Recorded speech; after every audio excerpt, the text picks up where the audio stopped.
हैं और भारतवर्ष के देश के कोने कोने से जितने भी श्रद्धालु हैं जो आए वो हज़ारों की संख्या में यहाँ पर आए और सबने व्यास पूजा का जो है पूजन किया। ऐसा कहते हैं कि धर्मराज युधिष्ठिर जी ने एक बार राजसूय यज्ञ किया और उस यज्ञ में यज्ञ करने के बाद राजाओं ने कहा कि हे धर्मराज, हम आपको मानते हैं, अब हम ये देखना चाहते हैं कि आपके राज्य में आपका राज्याभिषेक हो चुका है, आपका यज्ञ हो चुका है, अब हमने ये देखना है कि आप किसकी अग्रगण्य पूजा करते हैं, कौन ऐसा है जिसके चरणों की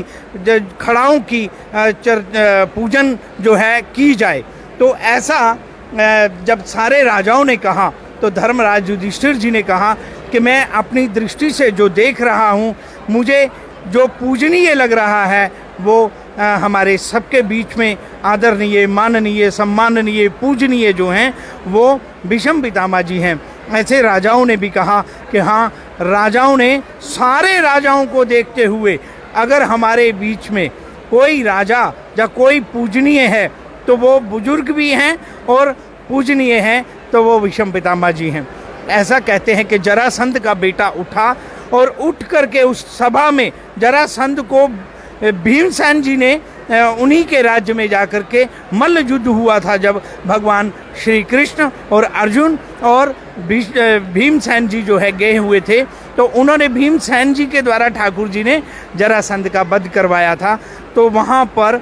जरासंध का बेटा राजगद्दी पे बैठाया गया। भगवान श्री कृष्ण जी को वो बहुत प्यार करता था, तो आज राजसूय यज्ञ में वो भी विराजमान था। उसने सबको विनम्र प्रार्थना करी, निवेदन करा कि हे मेरे जितने भी राजाओं हो, आप बड़े बड़े अग्रज हो, पूजनीय हो और बड़े हो, क्या मैं आपकी सभा के अंदर बोलने का अधिकार रखता हूँ?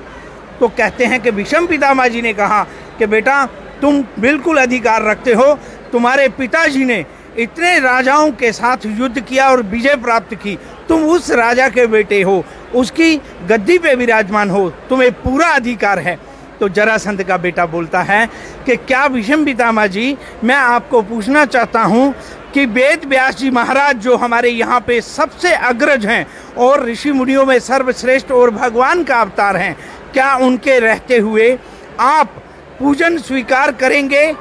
तो भीष्म पितामह जी ने कहा कि ऐसा कदापि नहीं हो सकता, मैं कभी भी ऐसे पूजा को स्वीकार नहीं कर सकता जहाँ पे श्री वेद व्यास जी विराजमान हों। तो फिर वो बेटा फिर बोलता है, जरासंध का बेटा, कि क्या मैं वेद व्यास जी के चरणों में प्रणाम करके ये प्रार्थना कर रहा हूँ और मैं पूछना चाहता हूँ कि क्या वासुदेव श्री कृष्ण के रहते क्या आप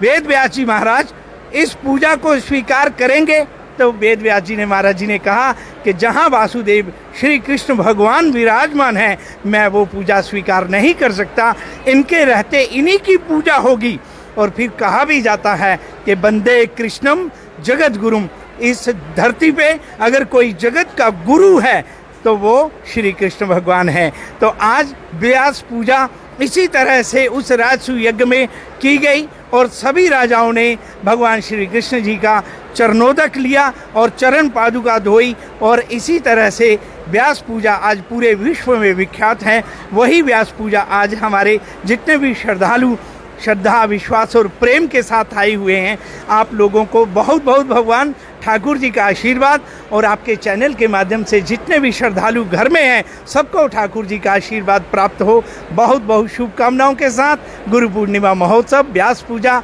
आप सबको बहुत बहुत बधाई हो। बहुत बहुत धन्यवाद जी।